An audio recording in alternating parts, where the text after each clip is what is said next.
Ang dami kong nakikitang nagwo-worry sa kanilang dashboard dahil namumula na daw at nawawala na sila ng ganang mag-upload dahil kahit ano daw ng upload nila is namumula pa rin yung kanilang mga dashboard. Guys, ito lang sasabihin ko sa inyo. Hindi problema yan kung namumula ang dashboard nyo. Ayan guys, sasabihin ko sa inyo. Namumula siya dahil mas malaki yung kita mo nung nakaraang buwan.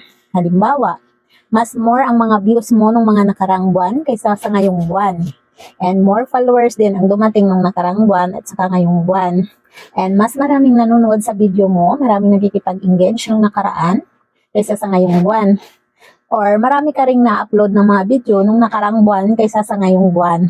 Ayan guys, yan yung ibig sabihin yan. Ibig sabihin, mas malaki lang yung kita mo at saka followers mo or views mo nung mga nakaraang buwan kaysa sa ngayong buwan. Kaya siya namumula. So halimbawa, next month, mas malaki na naman ang kikitain mo kaysa sa yung ngayong buwan. So ibig sabihin guys, unti-unti na rin yan siyang aangat yung mga dashboard nyo.